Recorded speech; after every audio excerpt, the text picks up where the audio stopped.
El tema que vamos a exponer en el día de hoy es directamente el título que habla del tema. Dos parábolas sobre el reino de Dios. Busquemos por favor Marcos capítulo 4, los versículos desde el 26 hasta el 34 inclusive. La palabra de Dios es bendecida y la leemos en el nombre del Padre, del Hijo y del Espíritu Santo de Dios. Decía además, así es el reino de Dios, como cuando un hombre echa semilla en la tierra y duerme y se levanta de noche y de día, y la semilla brota y crece sin que él sepa cómo. Porque de suyo lleva fruto la tierra, primero hierba, luego espiga, después grano lleno en la espiga. Y cuando el fruto está maduro, enseguida se mete la hoz, porque la siega ha llegado. Decía también, ¿a qué haremos semejante el reino de Dios? ¿O con qué parábola lo compararemos? Es como el grano de mostaza que cuando se siembra en la tierra es la más pequeña de todas las semillas que hay en la tierra. Pero después de sembrado crece y se hace la mayor de todas las hortalizas y echa grandes ramas, de tal manera que las aves del cielo pueden morar bajo su sombra. Con muchas parábolas como esta les hablaba la palabra conforme a lo que podían oír. Y sin parábola no les hablaban, aunque a sus discípulos en particular les declaraba todo. Gracias, Señor, por tu palabra. Estas parábolas que hemos leído nos continúa trabajando los mensajes que todo el capítulo 4, en toda la narrativa de Marco, se hace presente. Se nos habla de las diferentes parábolas dichas por Jesús. En este momento Jesús está comparando el reino. No nos da una definición. Tú no vas a encontrar en la palabra de Dios el que Cristo te diga el reino de los cielos es tal cosa. Tal definición no existe. Más bien Él lo compara. Por eso utiliza parábola, y a través de las comparaciones que Él hace podemos entonces extraer qué es el reino de los cielos.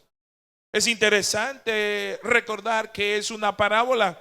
En su acepción más directa, parábola es poner algo al lado de otro para comparar. Según el diccionario, la parábola es una composición literaria en la que una narración breve, real, ilustra una verdad moral o espiritual. Es un símil bastante largo donde se dice que una cosa es como otra. Estamos frente a dos parábolas relativamente sencillas, pero es sencillas de entender para los entendidos. ¿Alguien puede entender esto? Vemos la figura que se nos introduce, la figura de una semilla. Y esta semilla representa la palabra de Dios. Cuando la palabra de Dios es sembrada, el símil es que la semilla está siendo sembrada. Y esta palabra que es la semilla nos ilustra la manera en que el crecimiento se da en el reino de los cielos. Jesús deseaba y desea que todo aquel que fuera a sembrar la palabra de Dios pudiera entender las dinámicas del reino, pudiera entender cómo el reino se expande, pudiera entender cómo el reino se maneja. En un momento dado vemos en la palabra de Dios que el mismo Cristo dice: el reino de los cielos se ha acercado. Pero en una progresión llega un momento donde dice: el reino de los cielos está entre vosotros. Él inaugurando el reino de los cielos. Entonces hay individuos elegidos por Dios, personas en diferentes partes del mundo que han de ser parte de ese reino. ¿Cómo se mueve el reino? ¿Cómo crece el reino? ¿Cómo se expande el reino? Lo veremos en el análisis de estas parábolas. Cristo desea que observemos lo que está ocurriendo desde el momento de su llegada.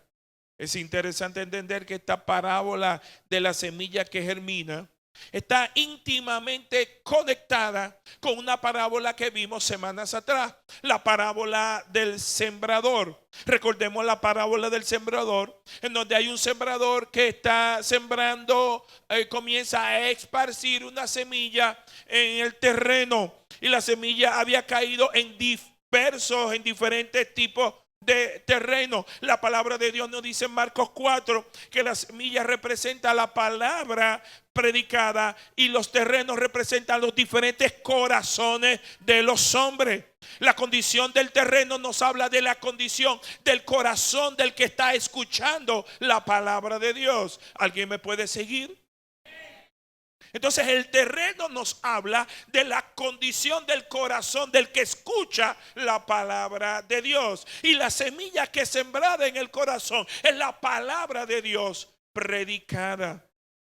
Vemos 4 tipos de terreno en la parábola del sembrador. Vemos un terreno que es endurecido, que cae en la tierra, que cae en el suelo, pero encuentra que es un terreno endurecido, ha sido pisado, y estamos hablando a gente que está cerrada, que oyendo no entienden. Hay un segundo tipo de semilla que cae entre pedregales, y el significado que tiene que ver es que hay gente que reciben con gozo la palabra. En un momento dado tienen gozo, parece que entendieron, parece que estaban caminando bien, salen de la iglesia eufóricos, pero caen en un nivel de superficialidad, y por falta de raíz las plantas mueren rápidamente, y este gozo es sofocado, es extinguido rápidamente. Cuando llega la aflicción o la persecución, abandona muy fácilmente el camino. Ante el primer pretexto, aún saliendo con gozo de la congregación, ante el primer pretexto, dejan de congregarse, dejan de perseverar. Hay un tercer grupo que se refiere a la semilla que cae entre espinos. Son aquellos que están muy metidos, comprometidos y preocupados por las cosas del mundo. El mundo les obsesiona. Las luces de colores del mundo les llaman poderosamente la atención. Tienen un atractivo muy especial todo lo que acontece en el mundo, y su corazón no está anclado en la roca cuya nombre es Jesucristo. A lo que el mundo ofrece con todos sus atractivos temporales que compiten con las promesas de la eternidad. Esto incluye los deseos materialistas del mundo, y estas cosas ahogan esta tercera semilla. En resumen, vemos una cuarta semilla que cae en buena tierra. Y cae en tan buena tierra esa cuarta semilla que produce un fruto a 30, 60 y al 100 por uno. Reconocemos que todos los cristianos verdaderos son buenas semillas. Levante la mano los que son buenas semillas.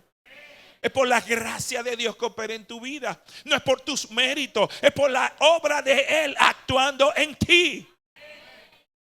La parábola no representa una ecuación matemática.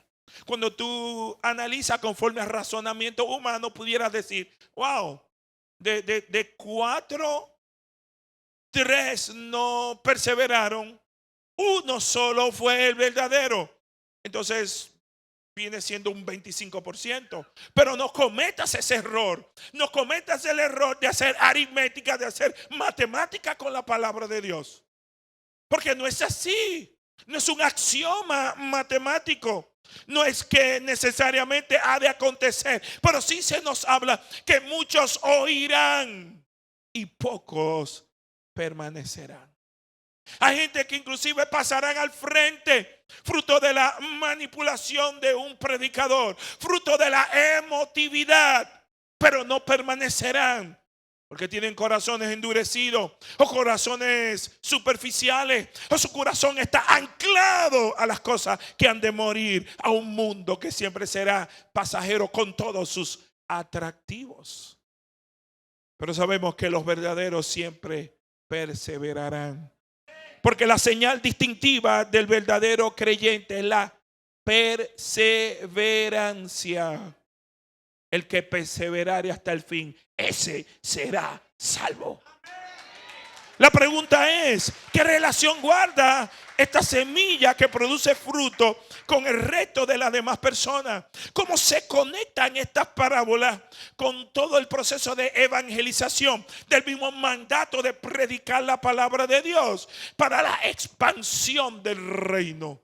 Y es importante ver esa segunda parte, ya que pudiéramos caer en el error de dejar de evangelizar.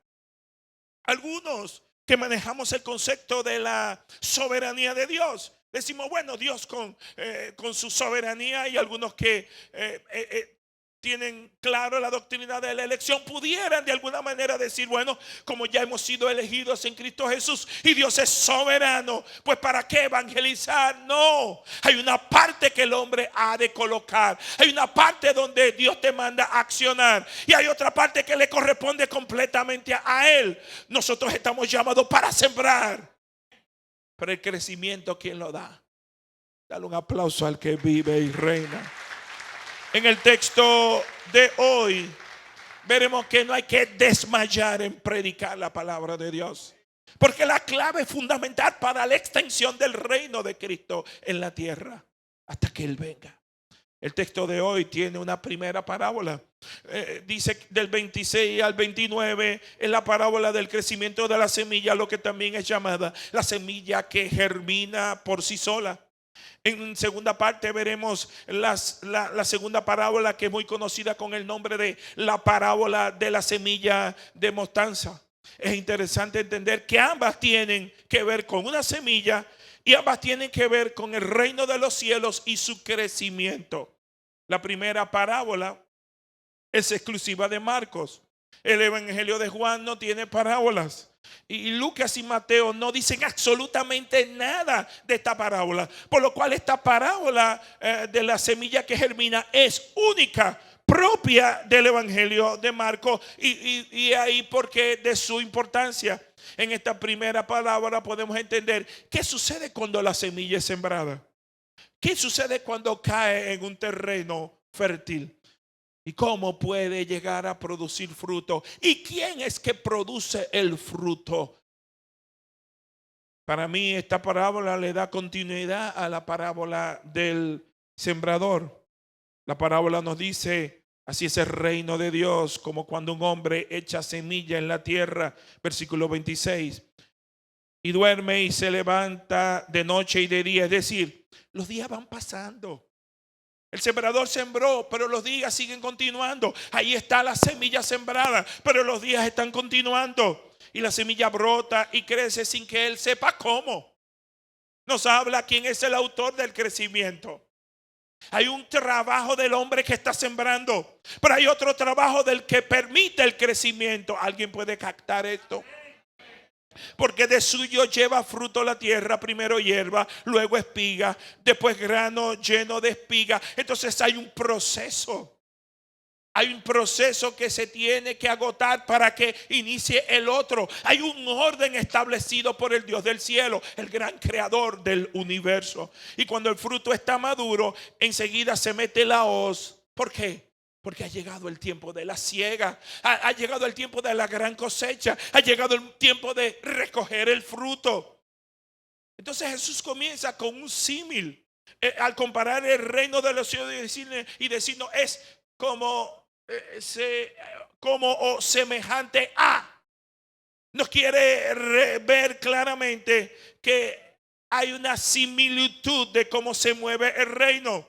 Cuando la semilla es plantada en los corazones de los hombres, como este sembrador se acuesta y se levanta N veces, una y otra vez, pero un día descubre que de las semillas muchas, posiblemente cientos, posiblemente miles, comienza a brotar lo sembrado.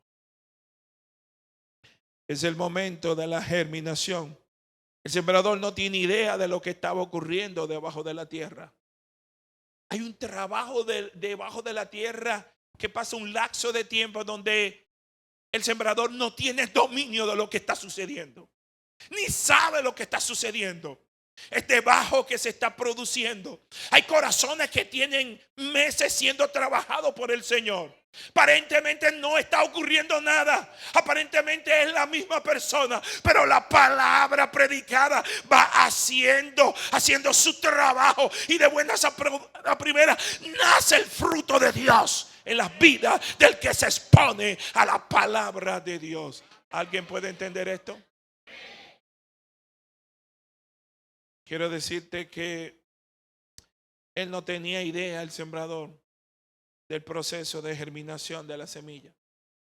El sembrador no lo vio cuando comenzó a germinar, estaba debajo de la tierra.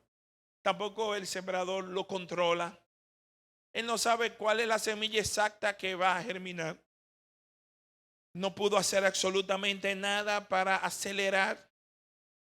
Pero un día la semilla brota. ¿Quién es el sembrador? El sembrador es todo aquel que predica la palabra de Dios, que coloca una semilla de la palabra de Dios en el corazón de los hombres, ya sea a través de un estudio familiar, en un grupo pequeño, ya sea desde un púlpito, ya sea persona a persona, ya sea alguien que yendo en el autobús, en el carro público, en la acera, caminando en la calle, y te dice una palabra de parte de Dios, alguien que necesite esa palabra, una palabra de salvación, una palabra que le va a recordar la eternidad, una palabra que le va a recordar su misión de vida, su propósito de vida, para que vino a la tierra, para amar y conocer a Dios, para entregar su vida y vivir para la gloria de Dios. Pero se requiere un sembrador, alguien que se atreva a decir esa palabra, alguien que se atreva a decir no sus palabras, sino la palabra conforme al depósito recibido de parte. Todos nosotros tenemos un depósito. Póngase la mano en su cuerpo y diga: yo tengo un depósito. El problema está en que muchos de nosotros nunca utilizamos el depósito. ¿Se entiende? Pero todos tenemos al menos un don. Entonces hay un depósito colocado por Dios. Todos servimos para comunicar a alguien la palabra de Dios. Pastor, pero yo no soy pastor, yo no soy evangelista. Sí, pero usted tiene el depósito de parte de Dios. Dígale que está a su lado, tú tienes un depósito de parte de Dios.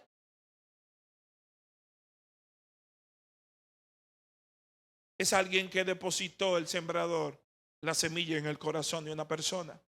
La pregunta que debemos hacernos es: ¿qué Cristo quiere enseñarnos sobre mi persona en esta parábola y sobre la historia de redención? Las explicaciones y enseñanzas son las siguientes. La primera enseñanza que podemos extraer es que en el proceso de redención, en el proceso de evangelización, hay una participación activa del ser humano. Un hombre salió a sembrar, a plantar una semilla, nos dice el texto. Dios ha diseñado el proceso de redención. Él es el gran arquitecto desde el principio hasta el fin del plan de redentor. Sin embargo, a él le ha placido utilizar hombres. Dios puede hacerlo solo, pero no es así como él lo ha diseñado. En el diseño de Dios, él utiliza hombres para hablarle a otros hombres. ¿Alguien puede entender esto? Hay gente que cuando un hombre le habla, le dice: no, tiene que Dios hablarme. No, Dios te está hablando a través de sus hijos. Él establece que hombres hablen a otros hombres, que mujeres le hablen a otros. ¿Alguien puede entender esto? Lo que creemos en la soberanía de Dios, debemos recordar que esta no excluye la responsabilidad del hombre. Dios es soberano, pero el hombre es responsable. Dios está trabajando, claro que sí, pero nosotros estamos llamados a hacer un trabajo todos los días en pos de la expansión de su reino aquí en la tierra.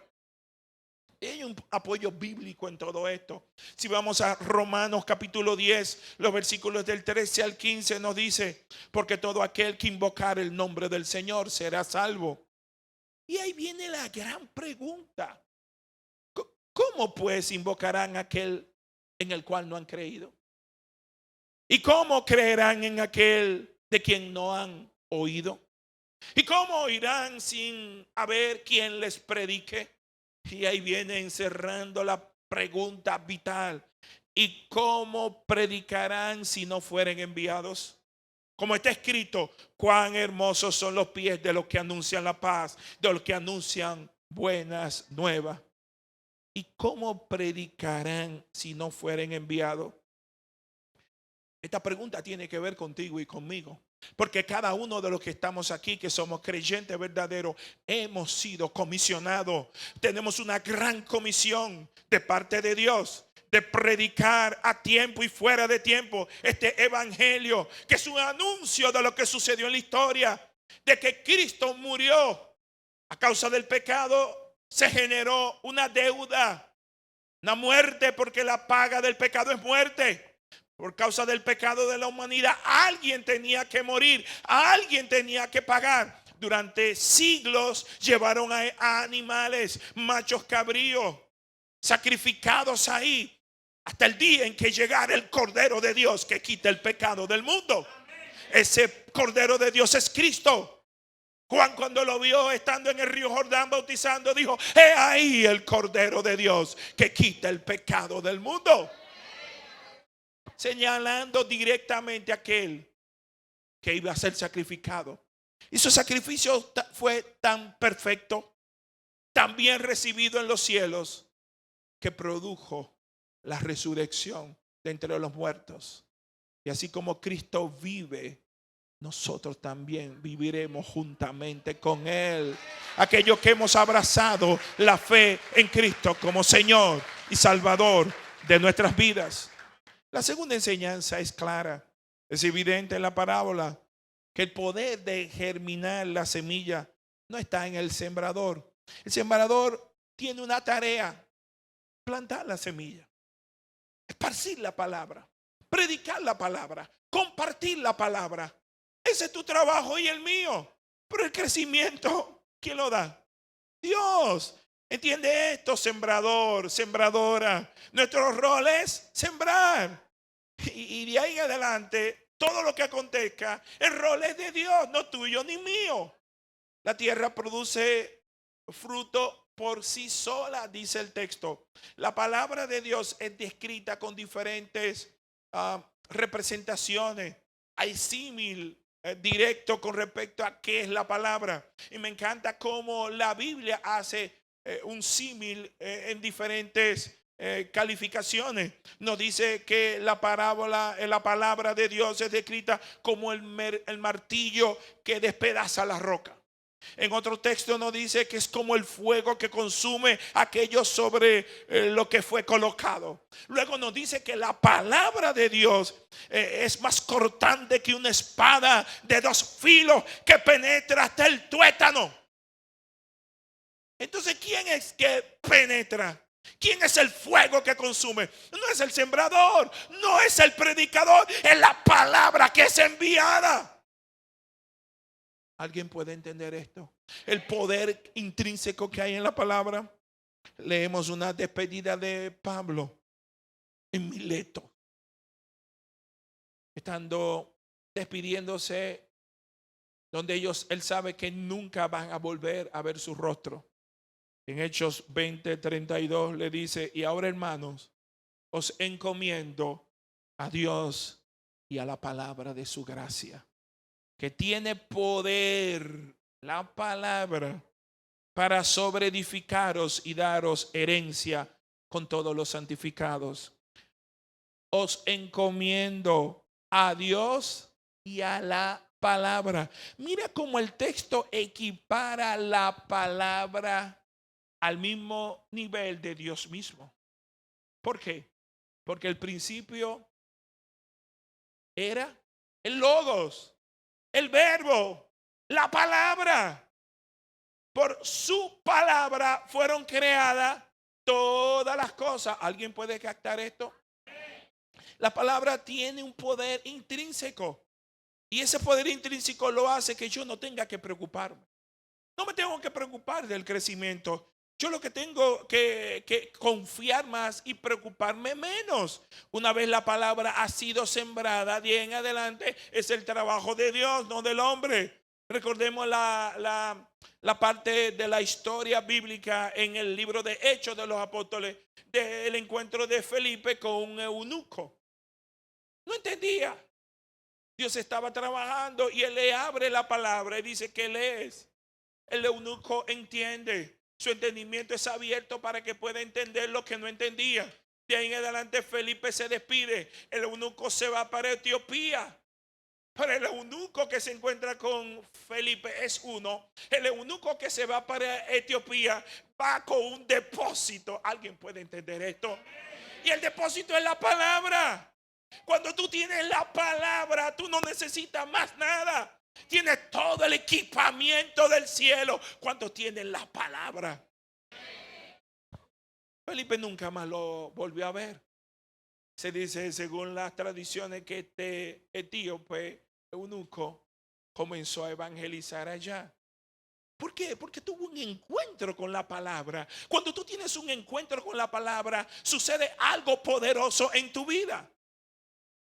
Leemos Isaías 55:11, un texto muy conocido. Así será mi palabra que sale de mi boca.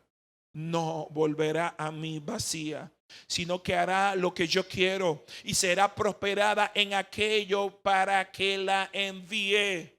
Oye, Dios es que se encarga de prosperar su palabra. Cuando la palabra viaja, nunca retorna vacía. Ahora mismo yo predicando, hay vidas que están acá visitando, que el Espíritu Santo de Dios que vuela y viaja en la misma palabra, está tocando corazones, está tocando corazones. ¿Para qué? Para transformar esos corazones. Corazones endurecidos, maltratados, sufrientes, pero encuentran consolación en las promesas eternas de la palabra de Dios. Y la semilla brota y crece sin que él sepa cómo. El hecho de que el sembrador no lo vea no quiere decir que no está germinando. Algo se está cocinando. Pablo lo entendió tan claro que le escribe a los corintios en el capítulo de Primera de Corintios, capítulo 3, versículo 6, y le dice: yo planté, Apolo regó, pero Dios es el que da el crecimiento. ¿Qué hizo Pablo? Sembrar. ¿Qué hizo Apolo? Seguir sembrando, porque regar es también sembrar. Pero no se equivoca. Ni de Pablo, ni de Apolo depende el crecimiento. Depende del Dios del cielo, al cual te pido un aplauso en esta mañana. Esa es la razón de por qué Cristo continuamente predicaba la palabra. Se iba de un pueblo a otro y predicaba. Se iba de una multitud a otra multitud predicando la palabra, porque él conocía el efecto poderoso de la palabra predicada. En el versículo 28 de Marcos 4 nos habla del proceso de evangelización, porque de suyo lleva fruto la tierra, primero hierba, luego espiga, después grano lleno en la espiga. ¿Sabe algo? Hay todo un orden de parte de Dios. Tú no puedes esperar frutos si primero no ha germinado. ¿Alguien puede entender esto? Hay gente que dice, pero yo no le veo fruto a fulano. Por su fruto lo conoceréis. Una mata de aguacate no puede producir mango. ¿Se entiende? Es contra su naturaleza. Con más injerto no lo puede producir. Hay gente que no producen fruto porque simplemente nunca germinaron. ¿Alguien puede captar esto? La palabra nunca germinó. Están visitando, pero no hay fruto. Porque el que produce el fruto es el Espíritu Santo residiendo. Es un residente permanente del que ha nacido de nuevo. Donde está el Espíritu Santo de Dios, obligatoriamente tiene que haber un cambio de vida. Tiene que haber un fruto. ¿Se entiende? Es antibíblico pretender tener el Espíritu Santo de Dios dentro de nosotros y que no se vean cambios. es algo que tú no lo puedes ocultar. Es como el dinero o estar enamorado. Hay cosas que tú no puedes ocultar. No puedes ocultar al Espíritu Santo. Lo puedes llegar a entristecer, pero Él está ahí y va a emerger en cualquier momento. Te va a inquietar en cualquier momento, porque es la obra del Espíritu Santo, es la operación del Espíritu Santo, y va a seguir tocando hasta Él ganar el espacio que solo a Él le pertenece. El orden es claro. Primero la hoja, luego la espiga, luego el grano maduro, luego el fruto. Entonces estas cosas nos hablan de un orden. Versículo 29, y cuando el fruto está maduro, enseguida se mete la hoz, porque la siega ha llegado. ¿Qué es la hoz? La hoz era y sigue siendo un instrumento de labranza. Es un instrumento curvo, muy filoso. Es un instrumento para la siega, es decir, para el corte. Se utiliza para cortar la hierba, pero también se utiliza para recoger el fruto en el campo. Y nos dicen que es un instrumento siempre utilizado en los tiempos de Jesús para recoger el fruto. Amén. Muchos piensan que este versículo está conectado con lo dicho por el profeta Joel en el capítulo 3, versículo 13, donde Joel dijo: meted la hoz, porque la mies está ya madura. Venid, descended, porque el lagar está lleno y rebosan las cubas, porque mucha es la maldad de ellos. Ahí nos habla del lagar. ¿Qué es el lagar? El lagar es donde está el depósito de las uvas. Para hacer vino se llevan las uvas al lagar, y desde tiempos inmemorables se pisaba como método de producción de el vino. Pero también en el lagar se llevaba las aceitunas para producir también el aceite de oliva. ¿Cuál es el trabajo del hombre? Predicar la palabra. Pero de ahí en adelante todo el proceso le pertenece a Dios, no al hombre. El reino de los cielos está ordenado para una expansión obligatoria, pero también llegará el tiempo de la siega, el tiempo del corte. Es importante tener en cuenta que en esta sociedad posmoderna, donde hay tanta inversión de valores, donde nada es nada, donde a lo malo se le llama bueno y a lo bueno se le llama malo, es muy fácil desanimarse frente a actitudes de no creyentes y aún actitudes de supuestos creyentes. Pero siempre tenemos que tener presente lo dicho por el Señor: las puertas del Hades no prevalecerán contra su iglesia. Tenemos que recordarnos que el programa de expansión del reino está bajo el diseño y ejecución de Dios a través de su Espíritu Santo. Y la siega vendrá cuando el fruto esté maduro. ¿Se entiende? Hay gente que se desespera. ¿Cuándo Cristo vendrá? Cuando el fruto esté maduro. Esa dispensación de los tiempos le pertenece a la soberanía de Dios. ¿Se entiende? ¿Qué nos toca a nosotros? Esparcir la semilla.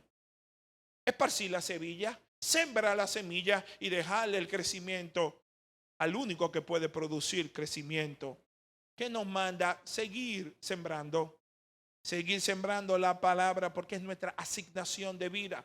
Como creyente, tú y yo tenemos una asignación. Le puedes decir al que está a tu lado: tú tienes una asignación como creyente. Sembrar, esparcir la semilla. Y el hecho de que el crecimiento no dependa de nosotros, wow, es lo más libertador que hay, lo más liberador. ¿Por qué? Porque no depende de nosotros. Es quitarnos un peso. Oh, pero yo predico y la gente no se convierte. ¡Gloria a Dios! Es que, oye bien esto, el Señor no nos ha mandado a convertir a nadie. Yo quiero repetirlo para que tú lo captes. El Señor no nos ha mandado a convertir a nadie. ¿Sabe por qué? Porque ninguno de nosotros tenemos esa capacidad. Nosotros no somos Espíritu Santo de Dios. A lo que el Señor nos ha mandado es a predicar la palabra, a esparcir la semilla. ¿Alguien le puede dar un aplauso al Espíritu Santo de Dios? Ahora entramos en la parábola número 2, en el versículo 30. Decía también: ¿a qué haremos semejante el reino de Dios? ¿O con qué parábola lo compararemos? Vuelve de nuevo a hacer una comparación. Y el símil es como un grano de mostaza. Es como el grano de mostaza que cuando se siembra en tierra, versículo 31, es la más pequeña de todas las semillas que hay en la tierra. Pero después de sembrado crece y se hace la mayor de todas las hortalizas y echa grandes ramas, de tal manera que las aves del cielo pueden morar bajo su sombra. Cristo escoge una semilla, la semilla de mostaza, como elemento de comparación. Hay algunos que han criticado esta expresión, la más pequeña de todas las semillas. ¿Por qué? Porque se ha descubierto que hay semillas más pequeñas. Hay semillas más pequeñas que producen árboles, que producen plantas.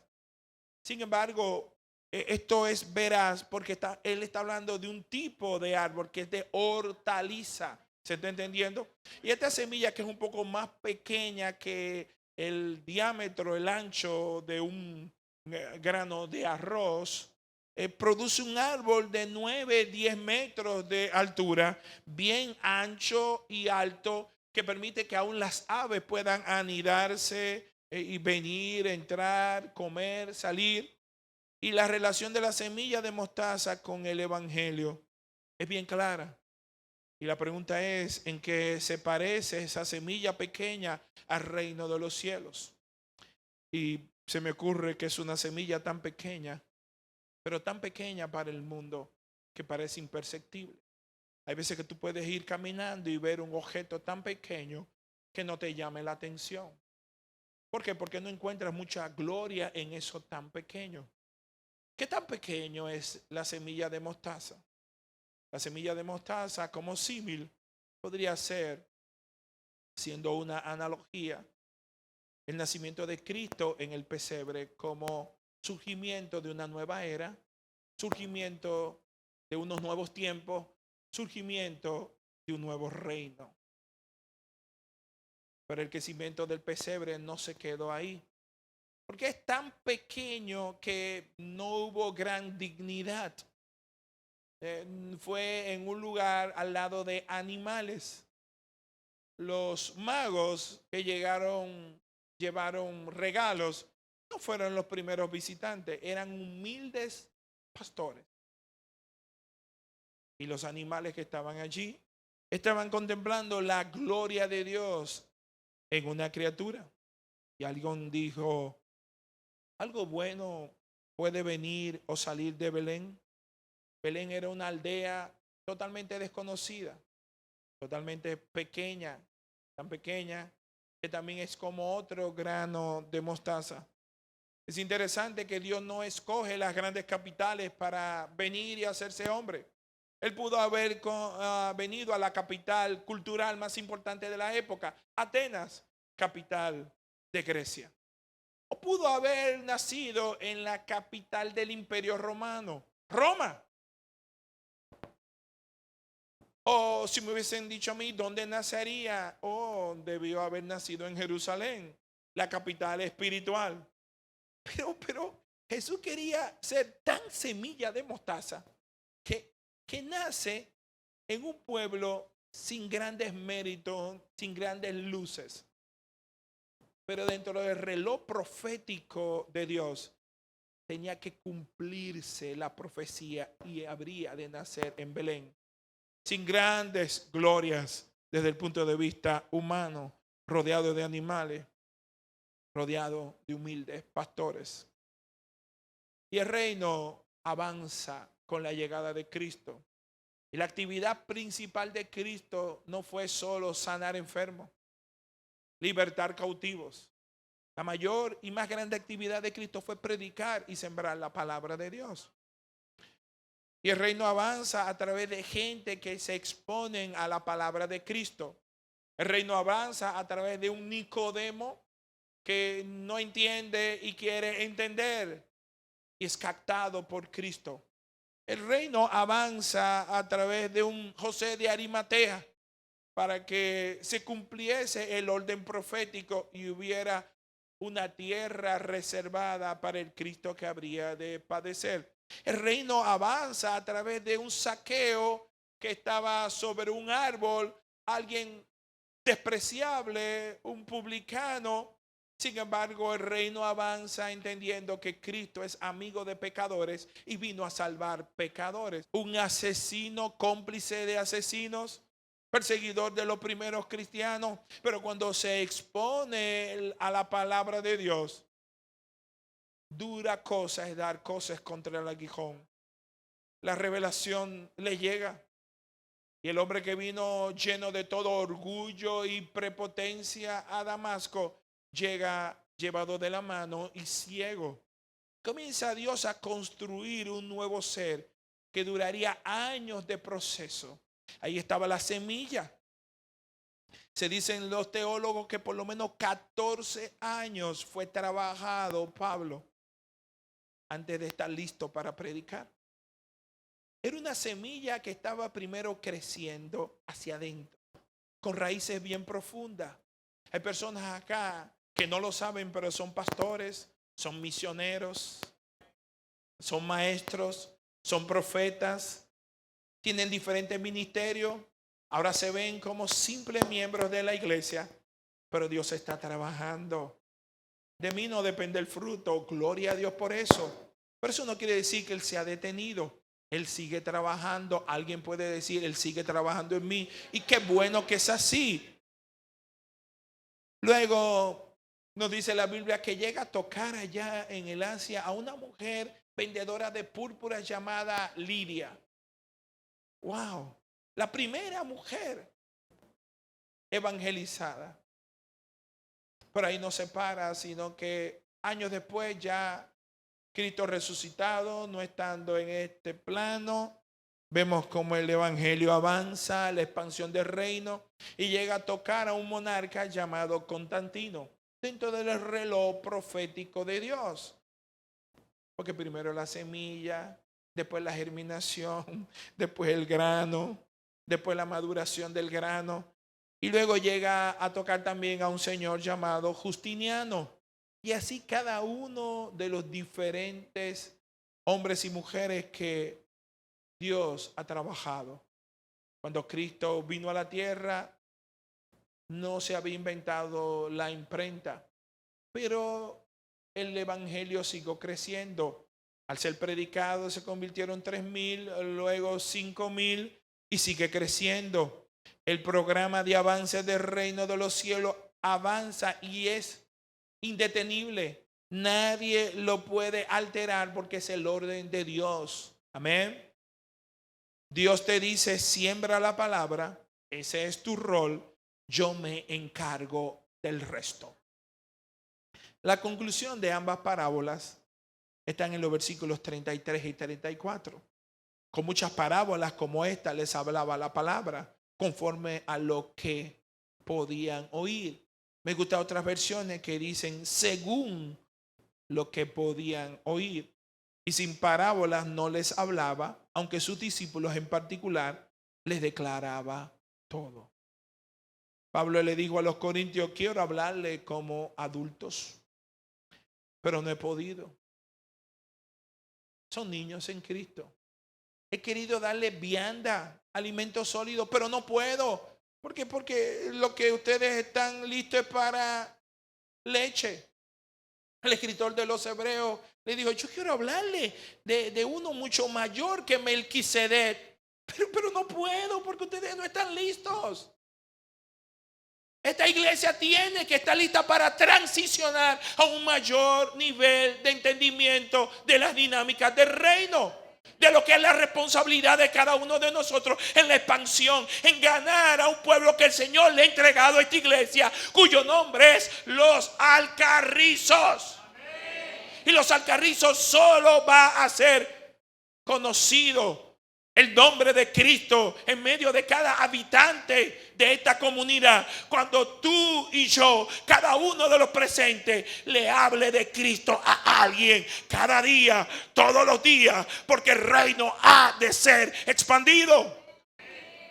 Dios cuenta con nosotros. Él lo podía hacer solo, pero Él cuenta contigo. Dile al que está a tu lado, Él cuenta contigo. En otras parábolas, Cristo le predicaba en parábolas. Luego los discípulos iban y le preguntaban a Cristo, ahora es que estamos en intimidad, Cristo, yo no lo quise decir en público porque mientras tú hablabas con parábolas, yo hacía así. Realmente es así. Muy fácil realmente.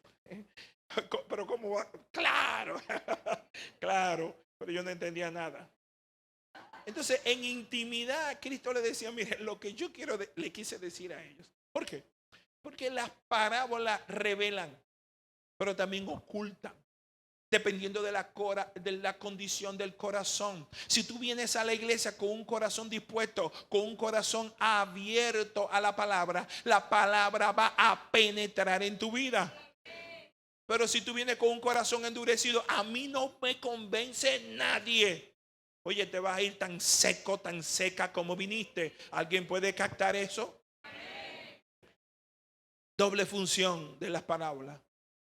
Revelación o mantener oculto las verdades. La parábola era utilizada como bendición y como enseñanza. Y era también utilizada como juicio para aquellos que no entendían. Pero no entendían por una indisposición de sus propios corazones. Y la parábola actuaba como un elemento de juicio para ellos por su dureza de corazón. Es interesante que Marcos está lleno de palabras, lleno de parábolas. Se dice que el 35% de todo el evangelio de Marcos es parábolas. Y eso nos da una idea de las muchas parábolas que dijo Cristo. Yo creo, al igual que muchos han entendido, que en los evangelios no está todo lo que Cristo dijo. Solo tenemos una partecita de más de 3 años y medio de Cristo hablando. No todo está ahí. Pero si el 35% del texto de Marcos es parábola, podemos decir que Cristo siempre hablaba con parábola. Mayormente hablaba con parábola. Era una manera en que los rabinos de su época hablaban, pero nadie utilizó las parábolas de la manera en que Cristo lo utilizó. Nadie dijo las parábolas de la manera en que Cristo las dijo. ¿Puede entender esto? Es interesante que solo en el capítulo 4 hay como 5 parábolas. Es como para que veamos la dinámica de cómo Cristo llevaba las cosas. Cómo Cristo, al decir una parábola, tenía que interpretarla. Entonces hay un principio de hermenéutica o de interpretación bíblica. Solo la palabra interpreta a la palabra. ¿Puedes captar eso? Por eso tienes que tener un conocimiento no solo de una porción de la palabra, sino de toda la Biblia, Antiguo Testamento, ver a Cristo allá, Nuevo Testamento, y hacer las conexiones que el Espíritu Santo te permitirá para poder entender su palabra. Yo quiero decirte esto como palabra de reflexión a ti, miembro de la Iglesia de la Alabanza Alcarrizos. En la expansión del reino, recuerda, hay una participación del ser humano dentro del diseño de Dios para que este reino pueda crecer, para que cada asiento vacío en esta iglesia pueda ser ocupada. Es tu misión, es tu trabajo. Dios está dispuesto. Te ha dado todo el potencial, te ha dado un gran depósito, pero solo se llenarán esos asientos con los invitados que tú traigas a la iglesia. No lo hará los ángeles, tampoco lo harán los arcángeles. Lo harán pecadores y pecadoras como tú y como yo. Gente simple y corriente como tú y como yo. Porque dentro del diseño de expansión del reino, tu parte es importante. Entonces la gran pregunta para cada uno de los miembros de esta iglesia es, ¿qué estás haciendo para hacer tu parte? ¿Qué estás haciendo para sembrar esa semilla? ¿Cuánto tiempo hace que no metes la mano en el saco? La Biblia, la palabra de Dios. ¿Cuánto tiempo tienes que no vas a la palabra? No para que te hable a ti únicamente. Señor, háblame porque tengo un problema. Háblame para que mi marido se convierta. No. Todo eso está bien. Pero dentro de tu crecimiento, de tu madurez, tú tienes que decirle al Señor, Señor, dame una palabra para alguien. Yo quiero que tú me des una palabra para yo poder compartirla con alguien. Entonces salir a pescar a alguien en el metro, salir a pescar a alguien en la calle, salir a pescar a alguien en el mercado de verduras, salir a pescar a alguien en el colmado, en el mini market, en el supermercado, salir a pescar a alguien en la universidad o en el colegio y decirle, oye, yo creo que tengo una palabra de parte de Dios. Dios me habló de la semilla de mostaza. Quiero hablarte de lo que significa la semilla de mostaza. Esa semilla de mostaza es la palabra y esa palabra quiero sembrarla en tu corazón. Vayamos a la palabra con ese espíritu. Señor, dame palabra para compartir. Dame palabra para llevar tu mensaje. Dame palabra para dar palabra. Dale un aplauso al que vive y reina. Para el que vive y reina. ¿Qué compromiso tienes con esta iglesia? El compromiso es claro. Yo no tengo que preguntar solo a Dios porque lo veo cada domingo. Los asientos que quedan vacíos habla del mucho compromiso cuando traen amigos o del muy poco compromiso cuando usted mismo no tiene compromiso y deja de congregarse como muchos tienen por costumbre. Uno que ha entendido su misión como creyente siempre será portador en su jalaba de semillas. Cuando el menudo valía, la gente acostumbraba a andar siempre menudo. Acostúmbrate a tener menudo para devolver con la palabra. Con la palabra. Que no sea tu palabra, sino su palabra. ¿Por qué? Porque tu palabra no es la que convierte el alma y el corazón. Es la palabra de Dios. Memoriza su palabra. Guarda su palabra para que lo que salga de tu boca para otro sea de bendición por la palabra. Ponte sobre tus pies, iglesia.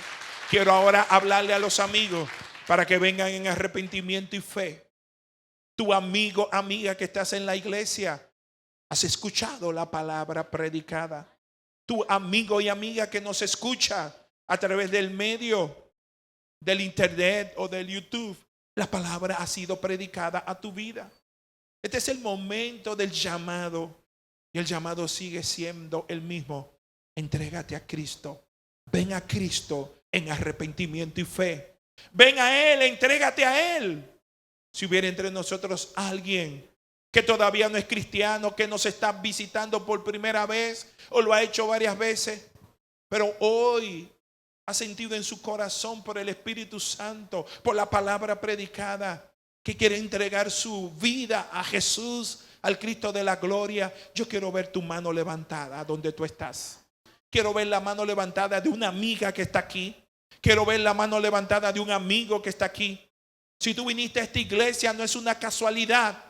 No fuiste traído por alguien que puede ser tu amigo. Fuiste traído por el Dios del cielo a través de su Espíritu Santo para que puedas entregar tu vida a Él. Ven a Él en arrepentimiento y fe.